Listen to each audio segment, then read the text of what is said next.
What's up, y'all? Welcome to my YouTube channel, All About Antonio, and today I'm starting something new. I'm starting this thing called Trending 5. And what is the Trending 5? The Trending 5 is where I'm going to talk about things that's going on with different celebrities, things that's going on with the world, and I'm going to pick 5 topics and I'm going to talk about it. So let's get into this video. But before we get into the video, I want you guys to subscribe to my YouTube channel if you haven't already, and tell your friends to subscribe to my YouTube channel too so I can grow and you guys can help me grow. Let's make this happen, okay?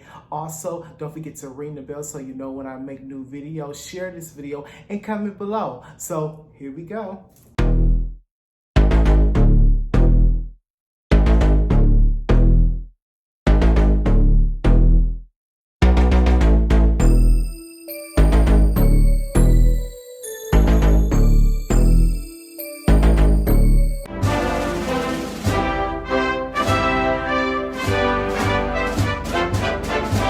So the biggest story that probably came out this week, and I know everybody was excited for, is that we finally got Joe Biden in office. He's officially the president of the United States. I'm so glad we did it, Joe. You are the new president of the United States.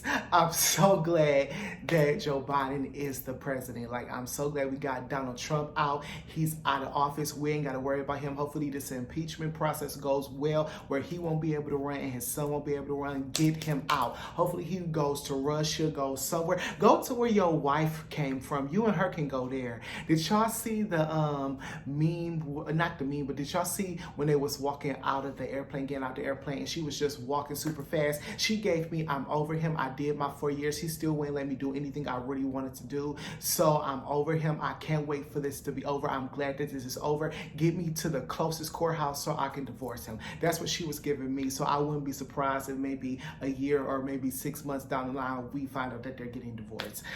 So I'm, like I said, I'm so glad that he's out of office, and I'm so excited to see what Joe Biden and Kamala Harris is going to do. Like, they made history, the first vice president to become president of the United States. Kamala Harris is the first female vice president and the first Black African American and Indian descent vice president. Come on, like, this is history, and I'm so excited and can't wait to see what they're going to do. Joe Biden and Kamala has already started working. He's already signed 7 orders, so I can't wait for what else he's going to do for America. Like, he's literally going to make America again and do what Donald Trump's slogan said do. Like, he's going to do it. He's going to show you how to be the president of the United States. So like I said, I can't wait to see what they're going to do. Now the inauguration. Oh, and also I seen a clip of him talking where he said, I would not tolerate any disrespect. If I see any of my people who work for me being disrespectful to anybody, I'm going to fire you. No questions, ands, or buts.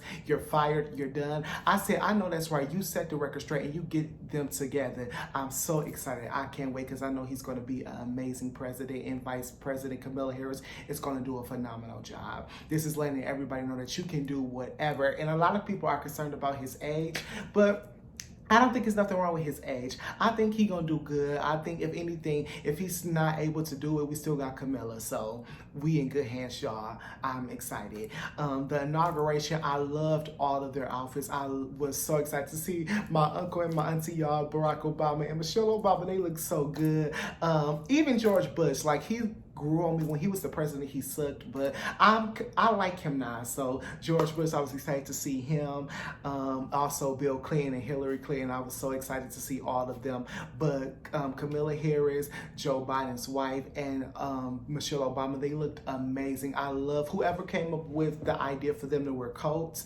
Was a smart idea, because I like how they all had on a coat, and the coat matched the color of their outfit under. So whatever color they was wearing, the coat matched that color. They look sweet. I love their outfits. All of them look fabulous.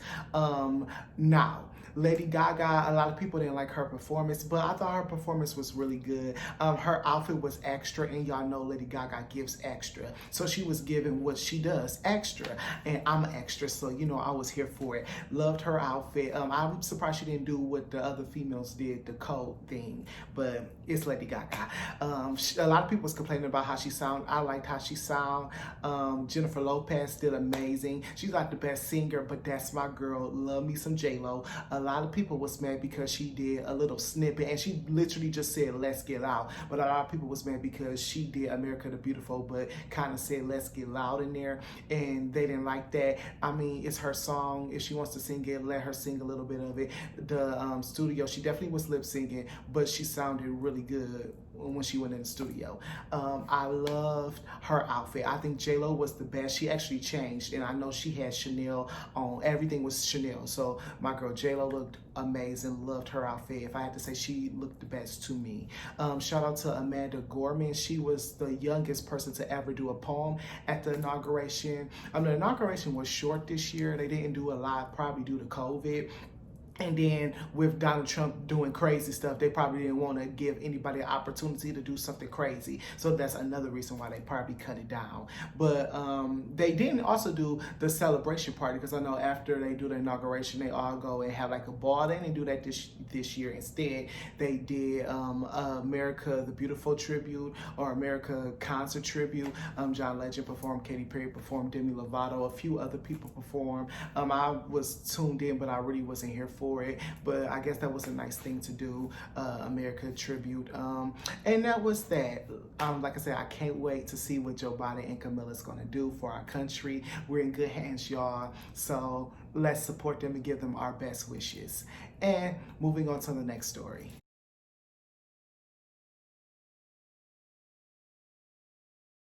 About this movie last year. I think they were supposed to air it actually last year, but probably they postponed it due to COVID.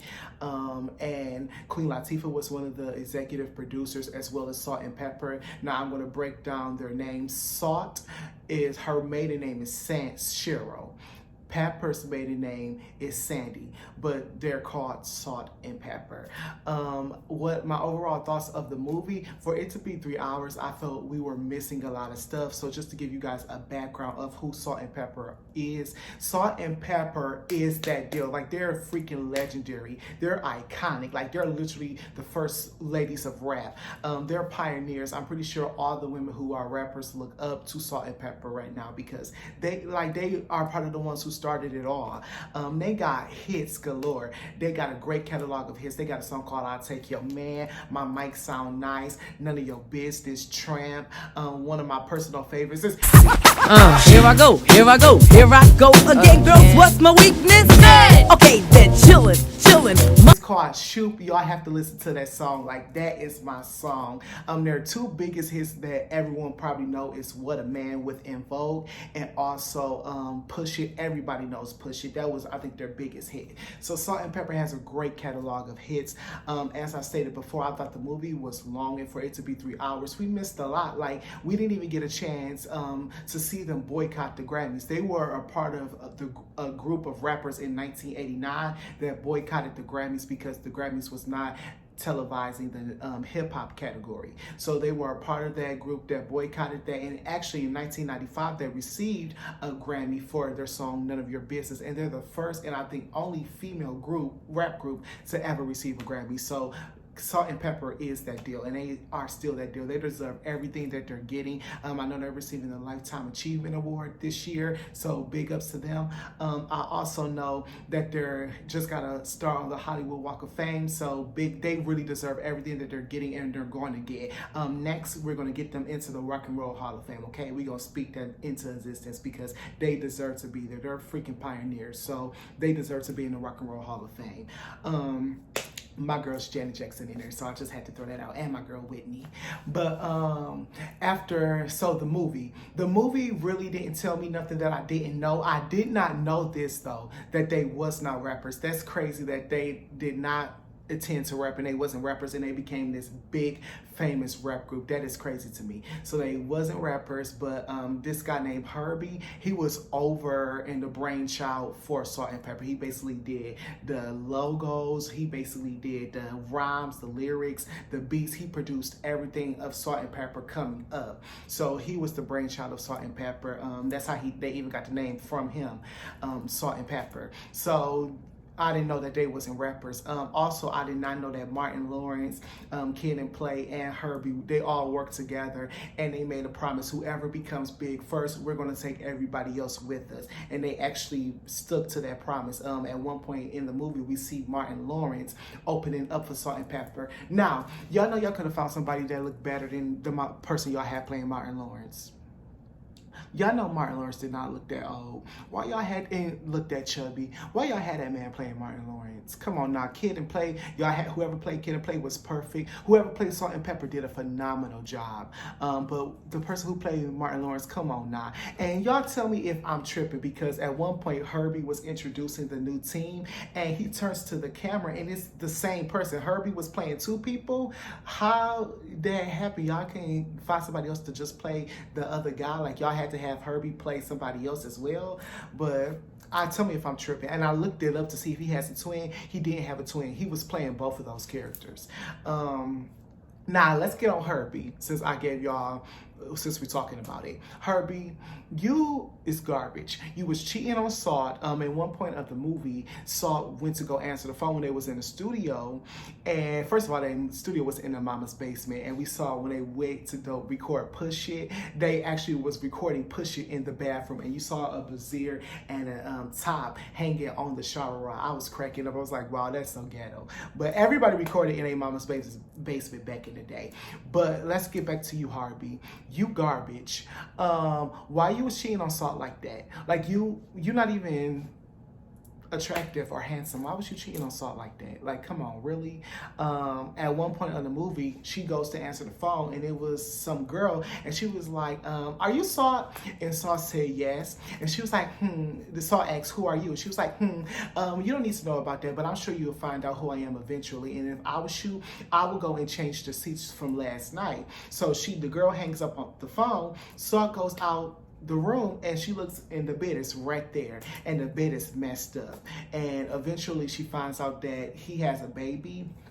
And I think Salt knew all along that he was cheating, but she probably loved him and didn't want to let him go. But her breaking point is when they was at home, and this lady comes, and Salt's just holding the baby, not even knowing, like rocking the baby, feeding the baby, not knowing that this is that Herbie's son.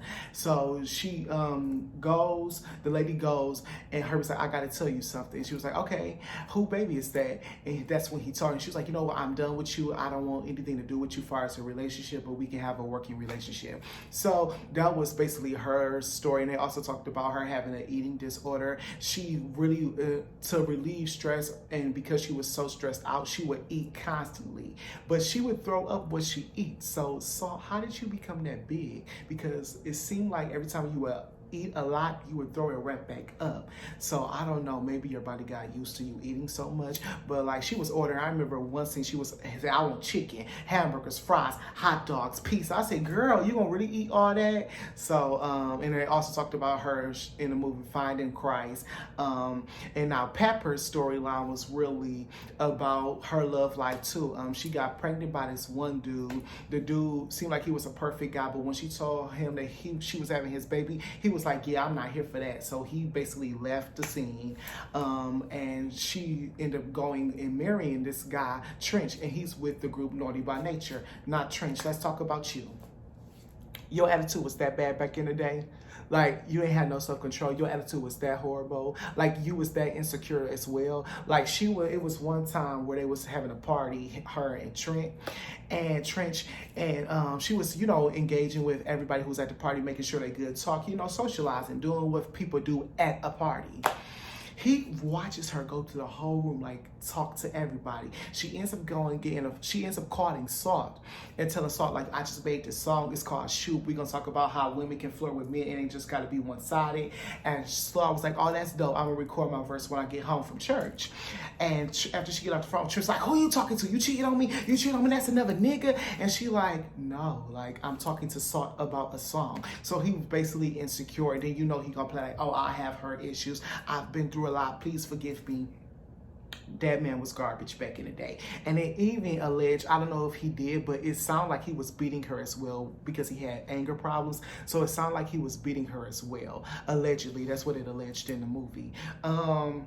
Yeah, I hope he got that under control. Trench, even I saw pictures of you back in the day and I like looked you up. You look like you have an attitude. Like you look like you was just a hothead. So their breaking point was when she was in the bed and he wants to have sex, but she wasn't in the mood. So basically they got into a big argument. He said, I'll divorce you. She said, go right ahead. And that was that. She finally had enough strength to leave him, and she gets on the phone, calls Salt and tells Salt, and now this is Salt-n-Peppa where they just disbanded. Salt was in church and Salt was listening to the preacher, and the preacher was like, you got to know when to cut people off. Even if they're good people, you still got to know when to cut certain people off because they may not be good for you, even if they are good people. So Salt was like, I'm sorry, I don't know who I am outside of Salt-n-Peppa. I have to find me. I don't want to do this anymore. And even prior to her having that conversation with Pepper, she was giving hints that she's not really into this anymore. She was saying like, I want to be with my kids more. You know, this is getting a lot. I'm getting stressed out. Like, it's just a lot. I don't know who I am. And every time she would voice her opinion about it to Peppa, Peppa would be like, no, girl, we getting this money. This is the life I want. This is the life that I love. And I'm going to continue to do it. And she was telling Peppa this ain't wrong. And Peppa went to sleep on her. So basically, every time Salt would want to voice her feelings or want to do a heart to heart, Peppa would not be here for it. She'd be like, all right, girl, you tripping. Sleep it off. We gonna still get this money. Even another scene when they was doing something for Essence, Salt told the promoter that we would not perform none of your business. We would not perform that song because I guess it talks about doing people in the song, and she was like, the promoter do not want it. So I promised the promoter we would not sing it. So Peppa and Herbie said, we have to sing this song. This is your new single. It's doing good. We gonna perform this song. They got up there and performed it. So basically, Salt was overriding every situation. Now, let's get on Spinderella because they really didn't talk about Spinderella. I did not know that it was actually two Spinderellas. The first Spinderella didn't last long because she wasn't doing what she was supposed to do. And I think Herbie also was cheating with that Spinderella, so she didn't last long. But the new Spinderella, which is the Spinderella we know now, she really didn't have too much in the movie. They really didn't go through her storyline. They really didn't talk about the issues because y'all remember the show Ladies Night with SWV and Salt-n-Peppa. That's how I found out that she really didn't feel a part of the group. On one episode of that show, they were doing a talk show, The Talk, and Spinderella wasn't invited, and the Salt-n-Peppa honestly tried to get her on the show, but The Talk only wanted Salt-n-Peppa because it's called Salt-n-Peppa. So Spinderella really didn't understand I'm sorry, I just stuttered so bad. Didn't understand stuff like that.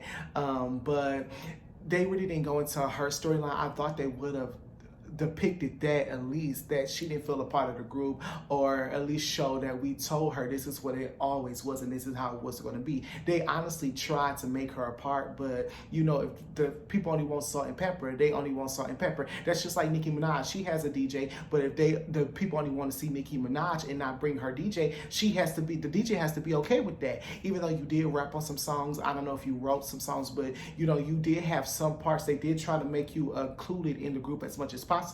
But once again, the group was Salt-n-Peppa. You was brought on after they got established, so you can't be mad. And I didn't know that the Salt-n-Peppa, that the Spinderella that we know today, was 16 when she first joined the group. So did she quit school and just become a DJ for the rest of her life? What happened with that? But she's suing them. It's really sad to see that she's suing them because she didn't feel a part of the group, and a lot of other stuff went on. So that's really sad to see. Hopefully they can work it out and come back together. At one point she left the group before and they were able to work it out, so we just gonna pray that this time they're able to work it out as well. That was the key points in the movie for me. It was the people who played Salt-n-Peppa did a phenomenal job.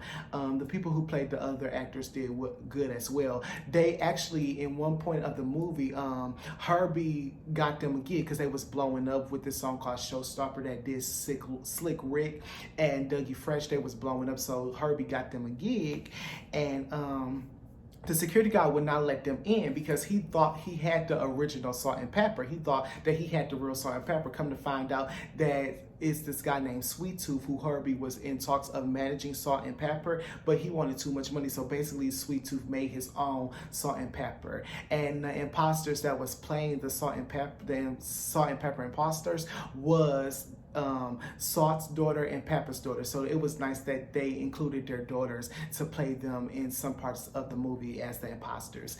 And once Herbie gets on stage, he sneaks in the stage and blasts the fake Salt-n-Peppa, runs off stage. Sweet Tooth posse get him, beat him up. Salt tries to save her man. She gets punched, knocked the heck out. That was that in the movie. And also, let me tell you another thing about Herbie. So Herbie sets up a meeting with him and Salt for a record deal. The record deal guy says, okay, his name was Eddie Lofton. He says, I'm gonna give you $5,000 for the next single and give you $9,000 if the single does good. You would have $9,000 for an album, right? Herbie so excited. She said, I can't wait to tell Pepper how to meet and when we're gonna be rich, we're gonna be famous. Herbie told her, don't say nothing to Pepper. If you want to say something to Pepper, go right ahead. Do what you do. If you want to share your half, but I'm not gonna do it because she's not the group, it's me and you. Are you the one on stage, Herbie? Even though you wrote the songs, you was writing the songs and making the beats at this moment, but were you the one rapping the lyrics? Were you the one on stage? Were you the one performing? Were you the one doing the interviews, the pictures, all that? No, you wasn't. So even if you was the brainchild, you are not the group. Yes, you helped form the group, but you are not the group, Nimrod. Overall, the movie was okay. I wouldn't watch it. It wouldn't be the first thing I watch if I was watching TV, but if I had nothing else to watch, I would watch it again. So that's my take on Salt-n-Peppa. They're legendary. If you haven't seen the movie, check it out. Tell me your thoughts if you did see the movie. And let's move on to our next topic. Of course, we know that she's grieving the loss of her mom. Her mom died a few months ago, and she wanted to keep it private at first, but she ended up telling the world, I lost my mom. And we don't know what she lost her mom to, but she ended up telling the world, like it was hard for me, but her ceremony was beautiful. We had her put together very well and things like that. So a few days after that, her brother comes out and starts just talking about how Wendy didn't go to the funeral, how Wendy was this, how he's confused about Wendy, how Wendy left her dad, like a whole bunch of crazy stuff. Now, remind you, Wendy already said, we had a great time at my mom's funeral. It was hard, but we made sure our dad is okay. Whatever our dad wants, we give it to him. So Wendy seemed like she's making sure that her dad is taken care of as well as her sisters. She made it seem like, oh, we're all doing our part. She never said anything about the brother. I wonder why. And this is why. Because he over there blasting her. And so then I guess she finds out that he's talking. So she said, let me tell you something, brother. If you want me to, I will pull out receipts about the type of person you are. You don't want me to get on here and tell the world how you are. So I advise you and your wife to chill out because I can really go at you. So he starts saying, well, go at me then. Tell why you didn't do this. Tell why you didn't do this. So she basically says the reason why she did attend the funeral, she definitely attended the funeral, but the reason why she didn't go to the repast, because she later on said that I didn't go to the repast right away. I ended up going out to dinner with my ex-husband Kevin and my son because her brother told that she didn't go to the repast. At first he said she didn't go to the funeral. Now it's she didn't go to the repast. So he's a liar right there. But she ended up saying, the reason why I didn't go to the repast at first because my brother tried to fight a younger sibling at the funeral, and the younger sibling was confused as to why uncle's trying to fight me. She did say that it wasn't her son, but we don't know who the other sibling that the brother was trying to fight. So basically she told what happened, and she said that I've grown to love Kevin even more because at that moment he really stepped in and handled the situation. I don't want to be back with the guy, but I learned to appreciate him more because he handled that situation for me, and he made it so it wouldn't become a big deal when people was walking in to have my mother's ceremony. But she ended up saying after they went out to dinner, they did go by the sister's house and spend a little time and also bring something to the repass. And the brother ends up saying, you know, I'm sorry, I do apologize. I probably should have talked to you about my frustrations, but hopefully, you know, I won't do this again. So hopefully he chills out, but we'll see. So that was what was going on with Wendy Williams this week. And side note, I am excited about her movie. I may do a full review of her movie. I don't know yet, because her movie actually looks like it's going to be a really good movie. So I am excited to see that. Y'all tell me what y'all think about the Wendy Williams movie. And my girl got a whole week, and she got I think her movie's going to be 2 hours or maybe even 3 hours, and then she got a documentary right after. So whatever she don't share in the movie, she's going to share in the documentary. So Wendy Weekend about to be lit. So I may do a whole review, or I may just talk about it in another video, like Trending 5. So y'all tell me what y'all think, and let's go to our next topic. So speaking of legendary talk show hosts, we found out yesterday, Saturday, that Larry King has died. We don't know what he died from. We do know that he was suffering from COVID in December. He was in a hospital since December, so we don't know what he died from. But I'm praying for his family. Hopefully, they are able to deal and get comfort during this time. Yeah, it's so sad to hear that he's gone. He was 87 and was on CNN for 25 years. He interviewed a lot of people, a lot of famous people, a lot of politicians. Like Larry King was that deal back in the day. And even still, I think up to December, he probably was still on TV. So rest in peace, Larry King. Your legacy is going to live forever. Now, our last story is about Raspy and Chris Stokes. I'm pretty sure everybody knows about it because Raspy has been talking for years about Chris Stokes raping him. He's always said that Chris Stokes has raped him. He came out and said that I'm trying to get my story out, but Chris Stokes keep blocking me and keep trying to shut my mouth, but I'm not going to shut my mouth. I'm going to say what I got to say. He did an interview with Jason Lee, but somehow Chris Stokes' team blocked the interview, so the interview won't even be able to air. So Jason Lee is trying to find a way to air the interview. Now, this is what I will say about the situation. If this really did happen, Raspy has every right to continue to talk about it and to get justice. So if you're seeking justice, Raspy, I really hope you get the justice that you deserve. But more importantly, not only get the justice that you deserve, I want you to get help, because whatever has happened, and it's very evident that something has definitely happened to you when you was a child because of how you act. But I really want you to get help. I don't know if you tried counseling, I don't know if you tried therapy, but do something. Try Jesus, because you really honestly need help. Like, I mean that with all my heart. I really want you to get help. The other group members has been quiet. They haven't said anything. A lot of people was in Chris Stokes' DMs, and his rebuttal was, no, I didn't do that. I don't know what he's talking about. I never touched him. I never did anything. So that's what Chris Stokes has to say about it. So hopefully, if he did do it, he needs to go to jail, and he needs to stay in jail, because it's a lot of other people. Was another person that was under Chris Stokes that said it happened to him as well, allegedly, but nothing came from that. They just blacklisted this guy like they blacklisted Raspy. So Raspy, just please get some help. Hopefully you are able to tell your story and you tell it the right way, because I think what a lot of people's disconnect with you is how you go about it. Like, you go about it in a crazy type way, but you have every right to tell your story. So those are the trending 5 topics that I thought was interesting, or I wanted to talk about this week. I want you guys to be active, be amazing, be authentic. I'm out. Please don't forget to subscribe to my YouTube channel, like this video, comment below your thoughts on everything we shared today, and if anything else that you want me to talk about, please let me know and we can chat it up in the comments, or I can do a separate video about it. So you guys have a great night. I'm out. Peace.